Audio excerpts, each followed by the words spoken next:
If you're curious to hear a little music from our guest Carla Lucero, who we spoke to in our most recent episode, check out E4TT's annual concert of music by women and non-binary composers, Midnight Serenades, on January 25th.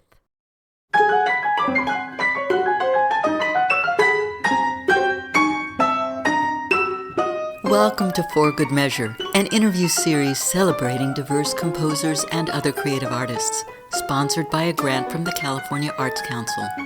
I'm Nanette McGuinness, Artistic Executive Director of Ensemble for these times. In this week's episode, we continue our Capo Conversations, a mini-series where we'll be giving familiar segments a topical twist. Today we revisit Elinor Armer's and Inti figgis-vizueta's perspectives on what it was like composing during the pandemic. Here's what Elinor Armer had to say. I continue composing very much as I always did. Composing does not require being in person with anybody else until such time as things have to be recorded or rehearsed.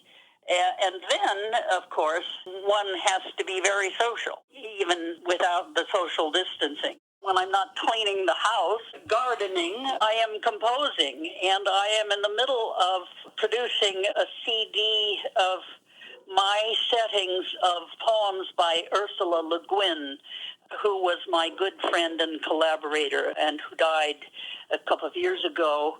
This is going to be a memorial album, and David Garner is going to be my producer. Is already, I should say, my producer. Some of it is already in the can, and some of it has yet to be composed. So I am working on that. Here's what Inti figgis-vizueta had to say. You know, kind of before quarantine, most, if not all of my projects were focused on real-life interaction, on chamber music, on orchestra music, just ways in which everyone kind of comes together in a space and adjusts and gets closer to one another through sound and through, just music making in general. The shift online has presented, of course, a lot of challenges when it comes to the fact that there's latency, there's lag, there's no mix, sound gets lost, or it appears really randomly.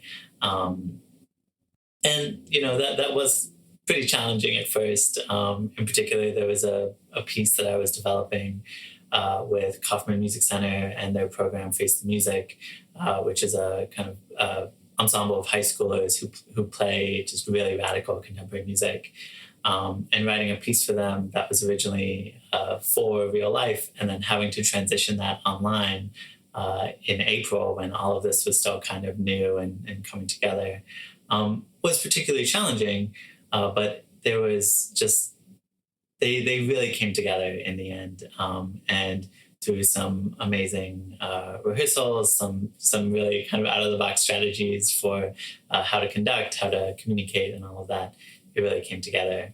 And so there has been a shift from that kind of initial shock, that initial paralysis, and all that towards projects and commissions that are specifically for Zoom music making, Zoom ensembles, and all of that. And that's actually been really interesting and really generative as a composer, kind of trying to figure out structures and forms that work when people can't be in the same space together, have to align to maybe the ghost of latency or lag or of sound that they're just kind of coming across. And that's been kind of particularly inspiring, and really kind of pushing me and pushing my compositional mind a bit. So it's been a mixed bag. So many thanks again to Ensemble for these times, for this space and this short interview. Thank you. Thank you for listening to For Good Measure's Capo Conversations, and a special thank you to our guests for joining us today. If you enjoyed this episode, please subscribe to our podcast by clicking on the subscribe button, and support us by sharing it with your friends, posting about it on social media, and leaving us a rating and a review. To learn more about E4TT, our concert season online and in the Bay Area, or to make a tax-deductible donation, please visit us at www.e4tt.org.